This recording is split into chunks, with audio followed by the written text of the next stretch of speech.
On connaît les blouses roses, les clowns à l'hôpital qui apportent de la joie, du bonheur aux enfants hospitalisés. Mais comment rassurer, comment dédramatiser ce moment avant de partir au bloc opératoire? De plus en plus, le monde médical utilise des techniques ludiques pour ses enfants.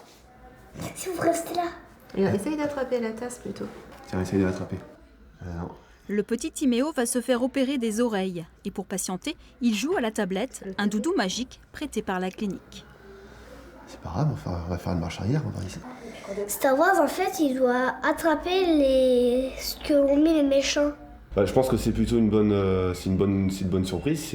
Ça contribue au fait qu'il soit plus détendu, puis ça lui permet de penser à autre chose.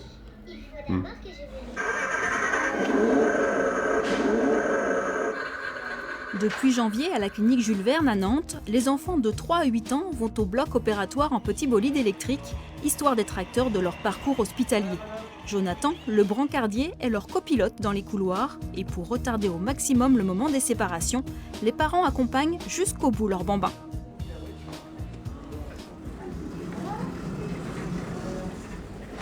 Le fait de l'accompagner jusqu'au bloc, oui, ça permet de nous aussi de nous rassurer. Hein, voilà. Et puis le voir dans cette petite voiture, oui, non, c'est bien, c'est une belle initiative, je pense. Ouais. Ils sont plus heureux de partir comme ça, ils sentent moins le stress et puis ça fait une activité ludique pour eux. Et on voit la différence effectivement du départ avec brancard et sans brancard. Chaque année, la clinique opère plus de 4000 enfants de moins de 16 ans. Depuis bientôt 2 ans, elle s'investit avec l'association Les Petits Doudous dans leur prise en charge. Objectif, faire appel au jeu pour expliquer, rassurer et l'expérience commence dès le rendez-vous avec l'anesthésiste, plusieurs semaines avant l'intervention. Donc tu viendras avec Doudou. Tu auras le droit alors soit une tablette, si tu veux, pour jouer. Ouais, ça sera un super jeu. Et puis tu auras le droit d'aller aussi au bloc opératoire en voiture électrique, si tu veux. Ouais. On a diminué, on a même arrêté la prémédication. Donc c'est des médicaments qu'on donne pour diminuer l'anxiété, puisque maintenant ils sont devenus inutiles. Les infirmières en salle de réveil constatent que les enfants sont plus calmes, on donne moins d'antalgiques, on donne moins de médicaments contre la douleur. Et les infirmières, effectivement, dans les services constatent qu'effectivement il y a un bien-être de l'enfant qui est net. Pendant qu'un copain est au bloc, Manon, elle, finit de décorer son masque d'anesthésie avec les gommettes pour le personnaliser. Et puis, en route pour le bloc.